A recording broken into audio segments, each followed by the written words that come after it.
close to you throughout my life. كفاني علم ربي من سؤالي واختياري فدعائي وابتهالي شاهد لي بافتقاري شاهد لي بافتقاري.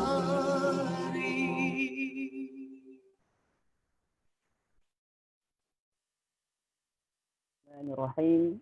Alhamdulillah Rabbil Alamin. Wassalatu wassalamu ala ashrafil anbiya wal mursalin wa ala alihi wa sahbihi ajma'in. Sebelum kita memulakan majlis, suka saya untuk memperingatkan diri saya dan semua hadirin dan hadirat untuk bersama-sama kita sentiasa menjaga adab-adab di dalam majlis. Harap kita tidak mengambil mudah ataupun melakukan sebarang perlakuan yang akan menyebabkan hilangnya keberkatan majlis, seperti kerap keluar masuk ataupun makan ketika majlis berlangsung. Dan juga harap semua dapat memberi kerjasama untuk mutekan mic dan hanya membuka video. Saya ulangi, dan juga harap semua dapat memberi kerjasama untuk mutekan mic dan hanya membuka video. Tanpa membuang masa lagi, saya mempersilakan Tuan Haji Alauddin bin Haji Ishaq untuk membuka Al-Fatihah Rotib. Majlis mempersilakan. Alaihi wasallam wa ala alihi wa azwajihi wa zurriyyatihi thumma ila arwahi walidina wa masyayikhina khususan ila ruh sahibi ratib al-qutbil anfas Habib Umar bin Abdurrahman al-Attas wa thumma ila ruh Syali bin Abdullah Baras wa thumma ila ruh Habib Agil bin Muhammad al-Attas wa thumma ila ruh Syekh Isa bin Muhammad Rajab bin Saleh wa thumma ila ruh Syekh Hashim bin Muhammad al-Fulan wa usulihim wa furu'ihim wa man yantasibu ilaihim ajma'in anallahu yaghfiru lahum ويرحمهم ويعلي درجاتهم في الجنة وينفعنا بأسرارهم وأنوارهم وعلومهم ونفحاتهم في الدين والدنيا والآخرة. بسر الفاتحة.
أعوذ بالله من الشيطان الرجيم بسم الله الرحمن الرحيم الحمد لله رب العالمين حمدا يوافي نعمه ويكافئ مزيده يا ربنا لك الحمد كما ينبغي لجلال وجهك وعظيم سلطانك سبحانك لا نحصي ثناء عليك كما أثنيت على نفسك فلك الحمد حتى ترضى ولك الحمد إذا رضيت ولك الحمد بعد الرضا اللهم صل وسلم على سيدنا محمد في الأولين وصل وسلم على سيدنا محمد في الآخرين وصل وسلم على سيدنا محمد في كل وقت وهين آمين وصل وسلم على سيدنا محمد في الملأ الأعلى إلى يوم الدين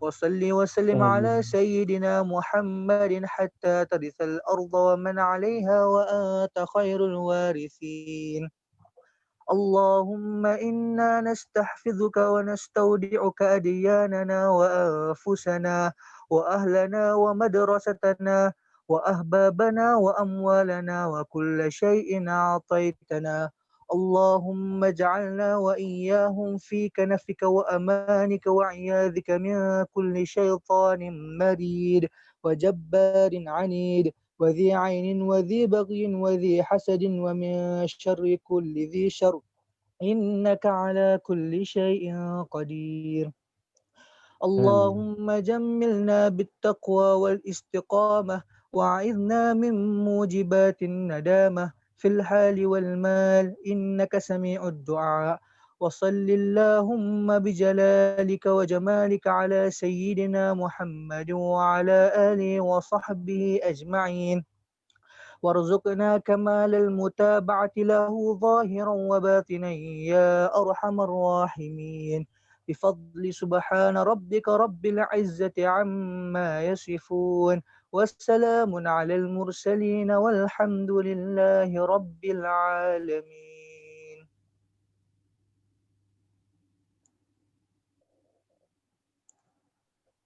Amin, amin, amin ya rabbal alamin. Alhamdulillah, selesai bacaan watib kita pada malam ini. Justru itu, majlis diteruskan.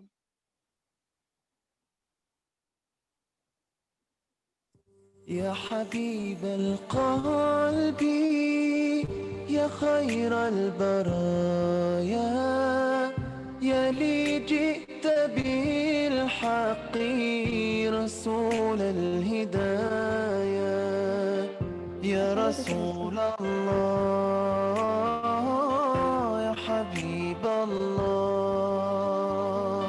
يا رسول الله يا حبيب الله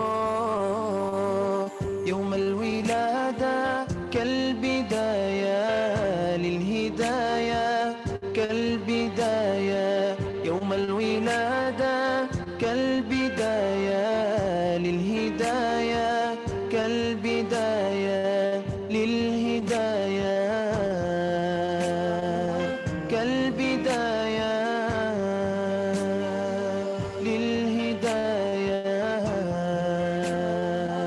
كالبداية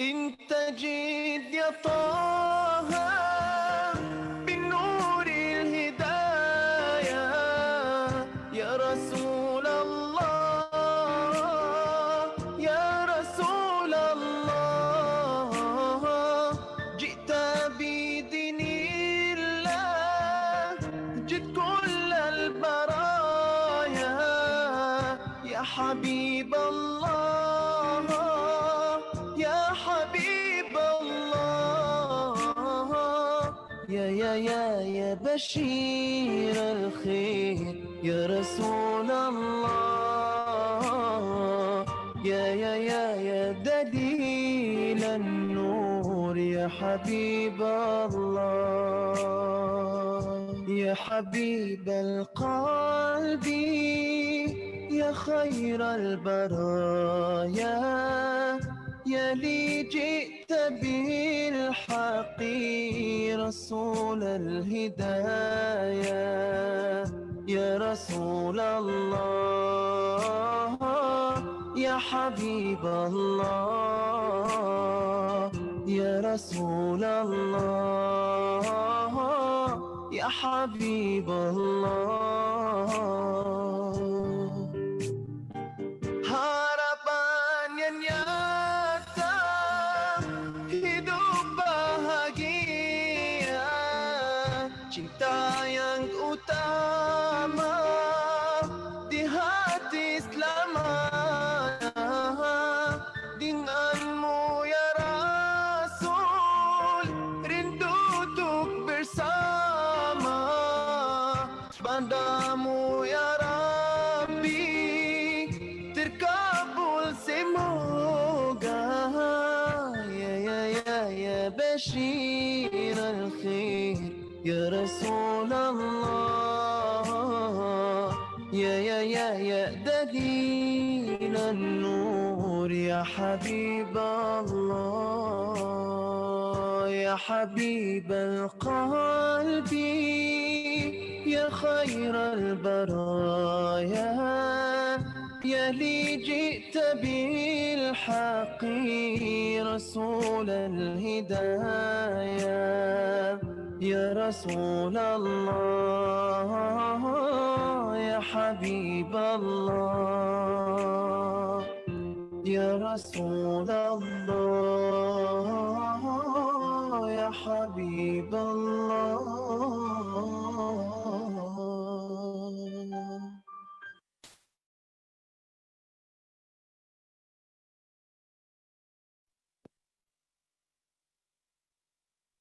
Baiklah, acara diteruskan dengan bacaan ayat Al-Quran yang disampaikan oleh Wan Muhammad Alif, Surah Al-Qasas ayat 76 hingga 82. Seterusnya diteruskan dengan tazkirah ringkas yang disampaikan oleh Tuan Haji Alauddin bin Haji Ishak.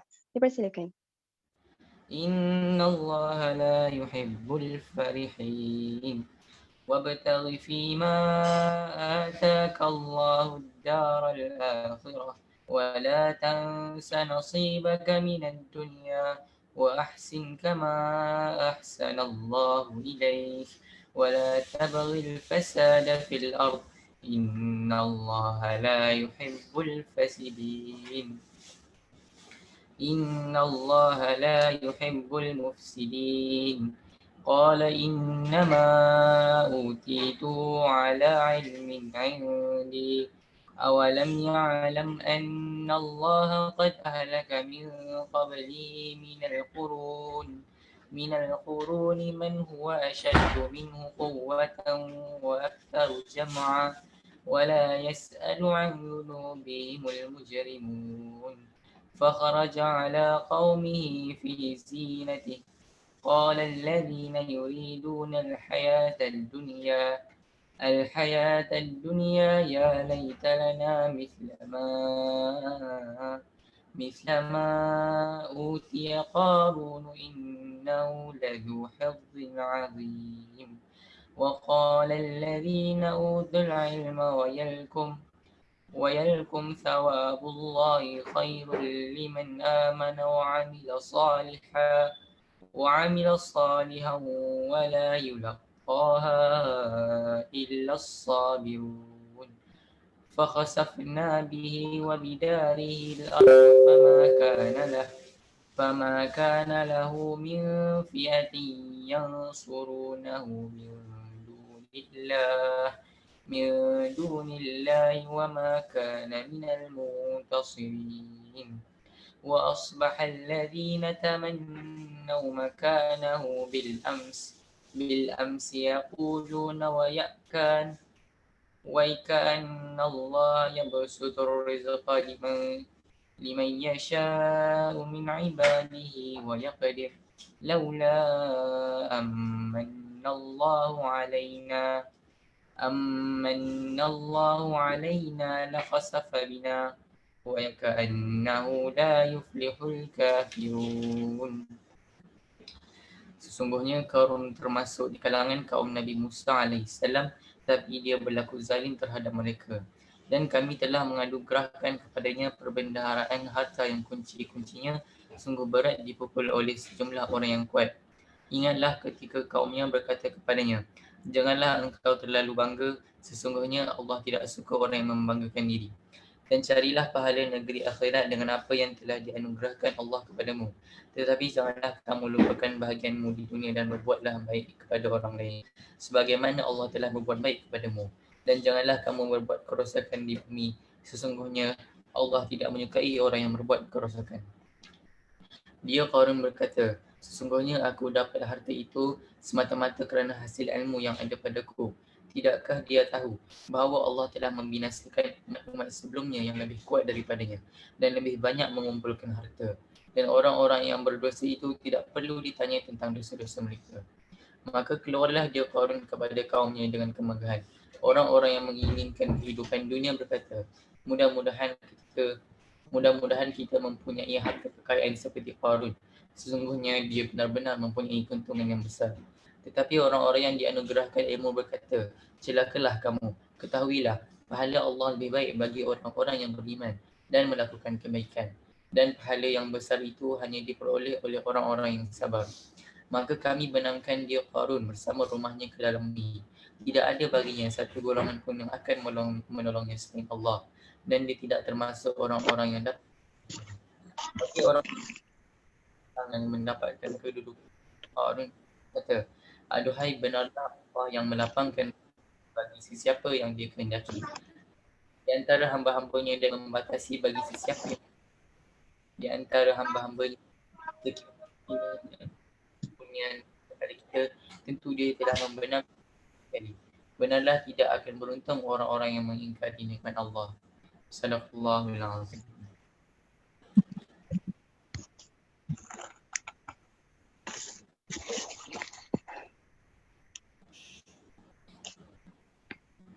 Alhamdulillah wassalatu wassalamu ala Rasulillah Mustafa wa man walah. Rabbi shrah li sadri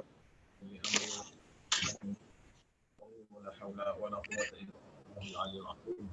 Alhamdulillah, sekian anak-anak dan juga siapa saja yang sedang mengikuti majlis bacaan ratib mingguan kita pada malam ini.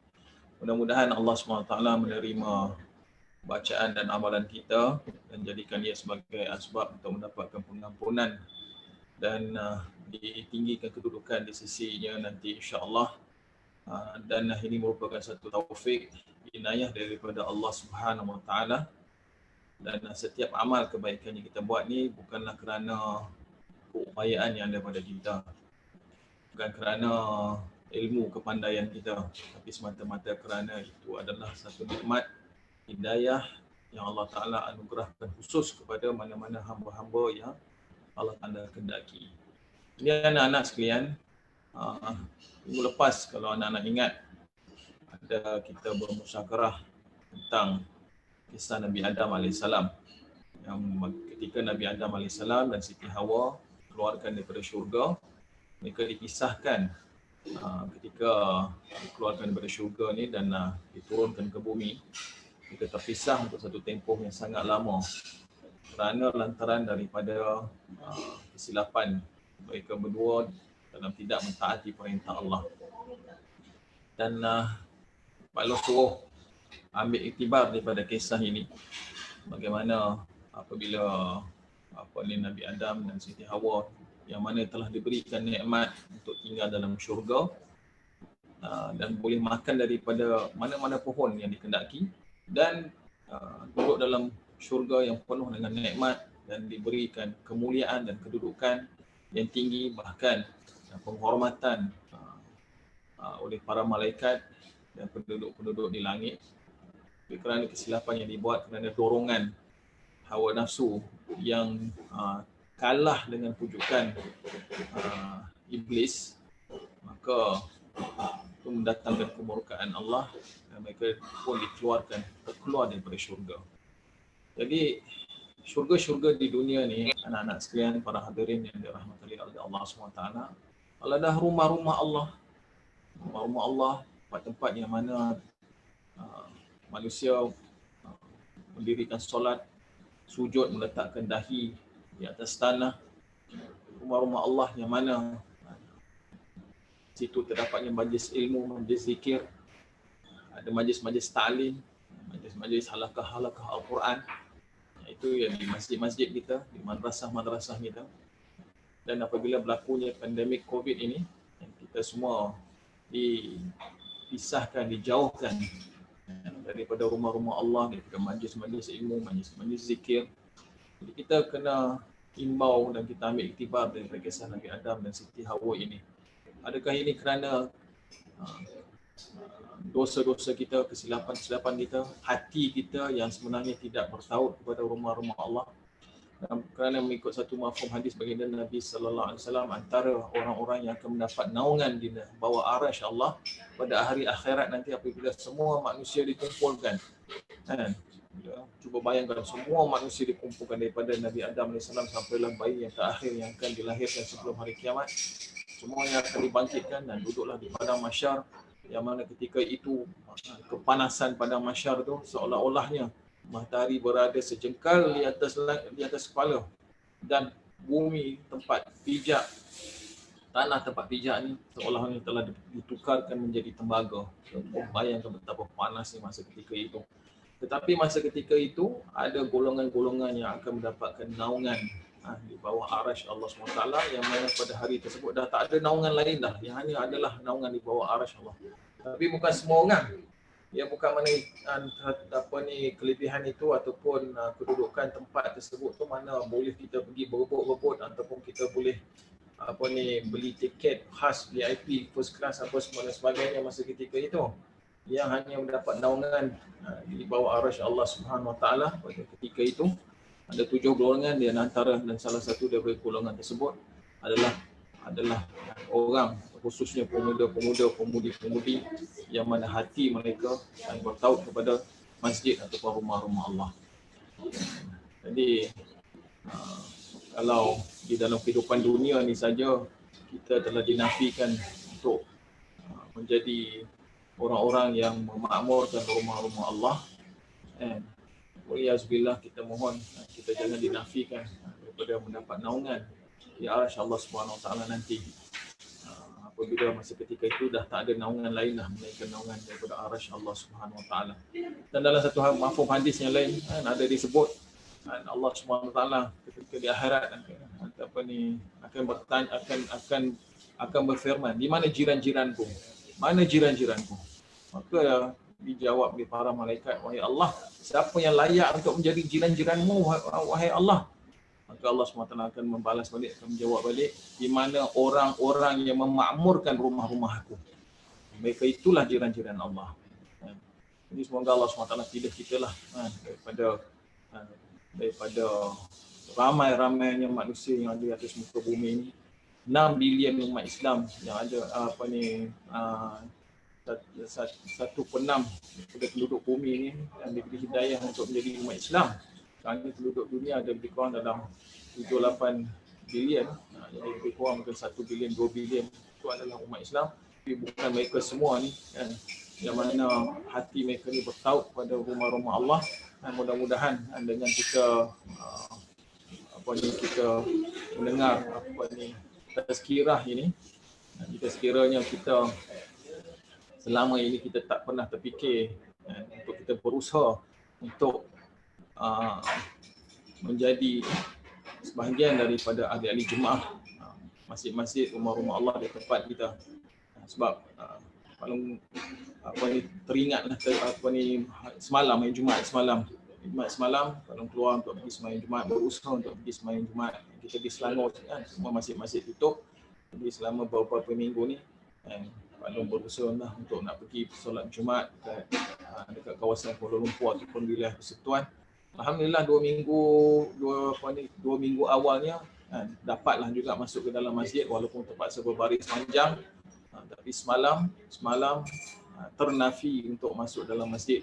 Pergi keluar menuju ke masjid, kalau ingat nak tukar masjid ke tempat lain daripada yang biasa kalau pergi tengok rupanya masjid tersebut tertutup. Pasal dia duduk betul-betul dekat sempadan dan dia duduk di bawah pentadbiran negeri Selangor. Bila dah tengok begitu, Pak Long lari balik ke masjid yang biasa Pak Long pergi sebelum itu. Tapi walaupun dah belum masuk waktu, pintu pagar dah tertutup lagi.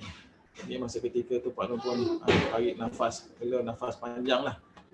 Panjang dan rasa agak sedih dan terlintaslah dalam pemikiran Pak Long, agaknya apalah dosa Pak Long semalam sampai ternafi untuk pergi ke rumah Allah. Jadi inilah kan, kita ni kena jadikan setiap detik, setiap saat dalam kehidupan kita ni sentiasa kita memikirkan apakah perintah-perintah Allah yang perlu kita laksanakan dalam kehidupan kita. Apakah dosa-dosa yang kita telah lakukan sehingga kita ternafi daripada mendapat taufik untuk mentaati perintah-perintah Allah. Jadi tadi sebentar tadi Alif dia baca ayat daripada surah Al-Qasas. Surah Al-Qasas kalau tak silap dia ayat yang ke-76 sampai ke ayat 82 yang mana menceritakan tentang Qarun. Kita semua dah kenal, kita dah biasa dengar dah nama Qarun ni. Qarun ni adalah seorang lelaki daripada kalangan Bani Israel yang mana memiliki harta kekayaan yang sangat banyak.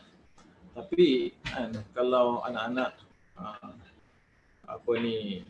nak tahu sebenarnya kisah Qarun ini, mungkin ada yang dah tahu, tapi kalau dah tahu, alhamdulillah ini sebagai ulang kaji bagi mereka-mereka yang tak tahu. Ni Pak Long nak ceritakan.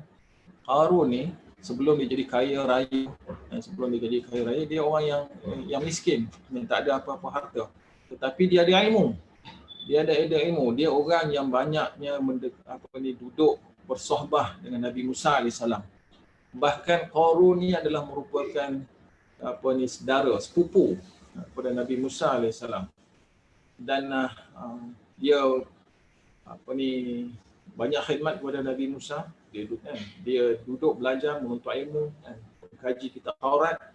Dan para mufassir pun ada menulis bahawa Qarun ini bahkan dia hafal kitab Taurat. Maka satu hari dia jumpa dengan Nabi Musa AS dan dia minta Nabi Musa AS supaya doa pada Allah SWT untuk jadikan dia kaya. Tapi mula-mula Nabi Musa beritahu kata, tak perlulah kamu jadi kaya kan, sebab keadaan kamu sekarang ni lebih baik, dah cukup baik dah. Kamu dapat ilmu, kamu dapat duduk beribadah, dikhawatiri nanti bila kamu diuji dengan kekayaan, maka kamu akan tinggalkan semua itu. Tapi dia tak puas hati, terus dia pujuk Nabi Musa AS sehinggalah kemudian seterusnya Nabi Musa AS pun doa kepada Allah dan Allah Ta'ala kabulkan doa Nabi Musa. Dan Qarun ini kemudian seterusnya Allah Ta'ala jadikan dia kaya dan harta kekayaan dia tu punyalah banyak, sampai diceritakan dalam Quran. Dia punya kunci gudang yang mana di tempat disimpan harta kekayaan dia pun dihimpun, dikumpulkan, dan orang-orang yang kuat, yang gagah perkasa pun tak pun nak angkat dan keseluruhan kunci-kunci gudang yang dimiliki olehnya. Itu baru kunci gudang, belum lagi harta yang ada di dalam gudang tersebut. Tetapi kemudian selepas itu datangnya perintah Allah untuk dia keluarkan zakat. Nabi Musa AS telah perintahkan beberapa orang pergi berjumpa dengan Qarun supaya beritahu kepada Qarun bahawa Allah Ta'ala telah perintahkan untuk keluarkan zakat. Apa jawab Qarun? Dia cuba mencari helah dan dia cuba bagi alasan. Dia kata, kenapa pula aku nak keluarkan zakat sedangkan harta yang aku perolehi hari ini adalah hasil daripada usaha aku, daripada kepandaian aku sendiri. Jadi kenapa pula aku kena keluarkan zakat? Tengok, inilah ujiannya. Ujian. Orang bila dah mula diuji dengan dunia, diuji, tak kira lah dunia. Dan dalam kisah Qarun ni ujiannya adalah harta. Tapi dalam masa yang sama jangan lupa dia adalah juga orang yang berilmu, orang yang mengikuti pengajian Nabi Musa AS tanpa putus sebelum dia menjadi kaya. Dan dia juga dikatakan telah hafal kitab Taurat, tetapi apabila diuji dengan kehidupan dunia, dan ujian tersebut merupakan harta kekayaan, maka dia tak mau taat perintah Allah. Kehidupan dunia dia telah menjadi satu ujian untuk dia. Kemanisan kehidupan dunia tu, kedudukan kehidupan dunia tu lebih utama, telah masuk dalam hati dia, dan perintah Allah Ta'ala menjadi kecil. Jadi kita kena ambil iktibarlah daripada kisah ini.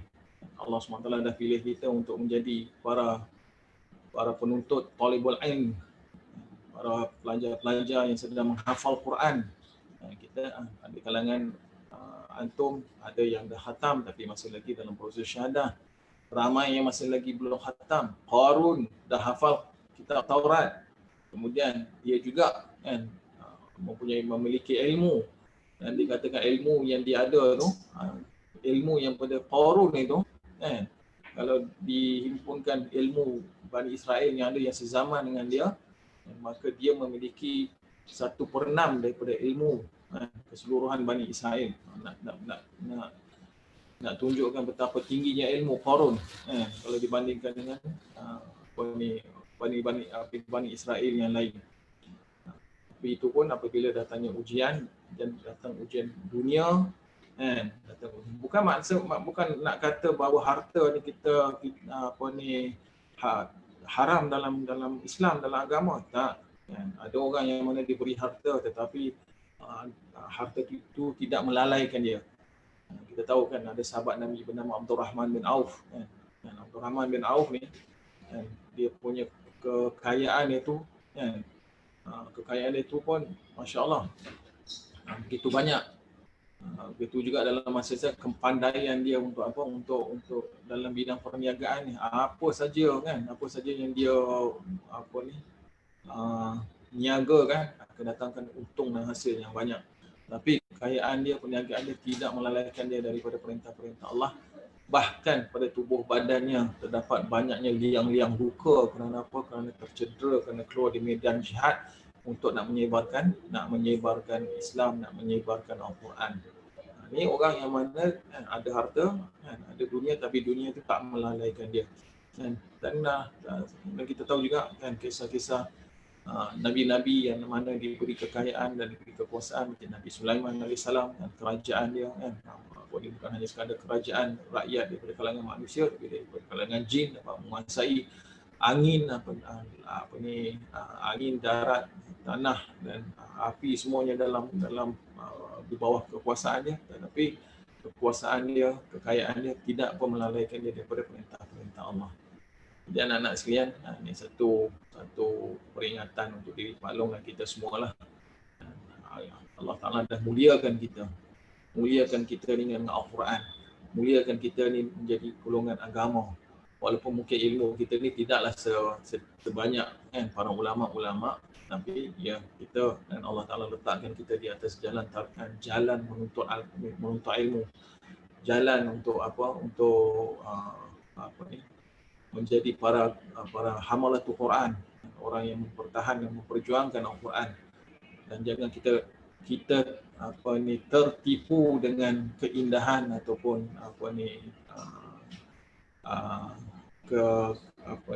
keindahan kehidupan dunia yang hanya bersifat sementara dan penuh dengan kepura-puraan. Kalau anda dengar juga dapat juga maklumat, ada beberapa orang pelajar nak berhenti daripada belajar dekat Ma'had, dan alasannya Pak Nur dengar nak berhenti itu sebab nak masuk belajar di sekolah biasa, aliran biasa. Jadi Pak Nur pun tertanya-tanya, kenapa nak masuk belajar di sekolah aliran biasa?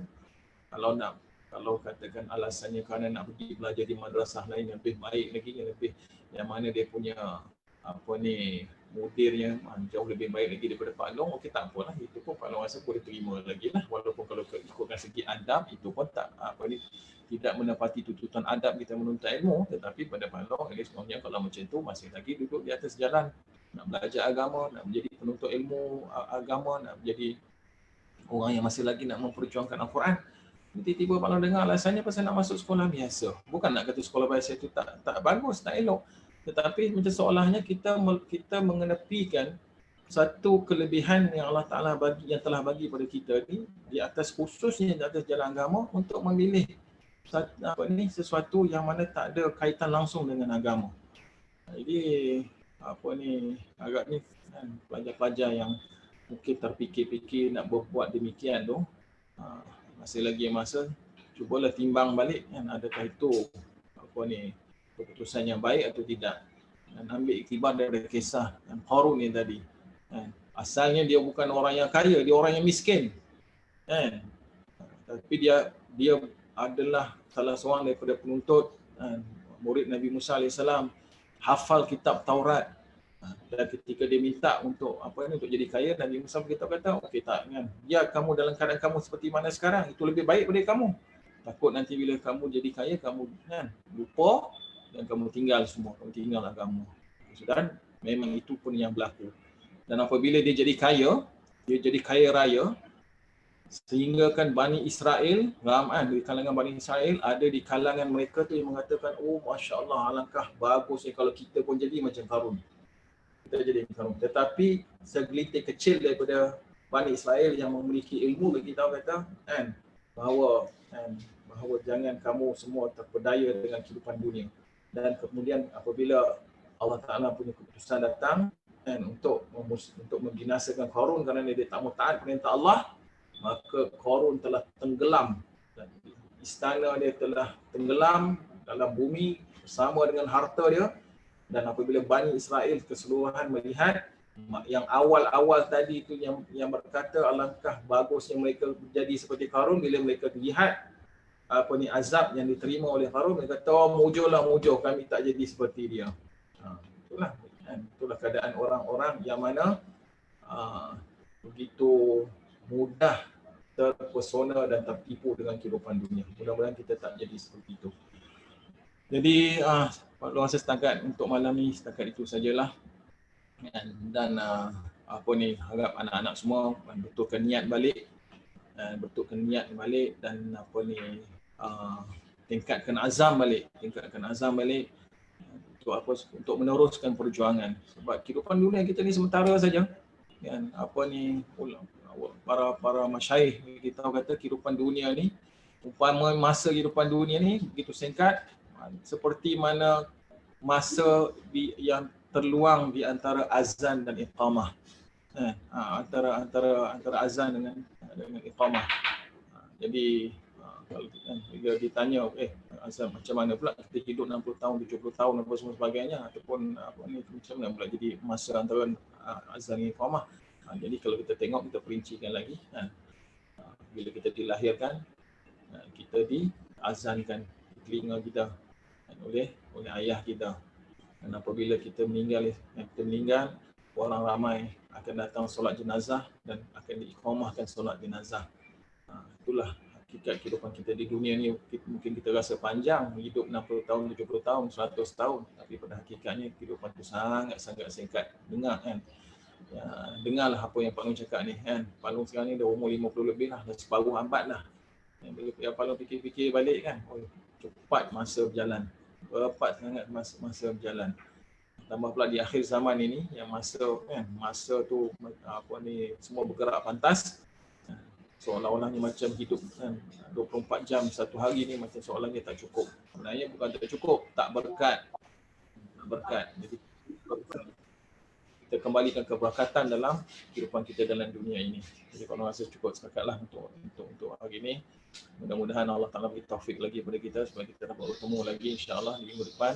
Tapi jangan sekadar tunggu minggu depan baru kita nak beramal. Teruskan amal, teruskan perjuangan. Mudah-mudahan Allah Ta'ala hidupkan hati-hati kita dengan hidayah, dan kita sentiasa berada di atas jalan menuju kepada keridaan-Nya. Setakat itu saja. Wabillahi taufiq wal hidayah. Assalamualaikum warahmatullahi taala wabarakatuh.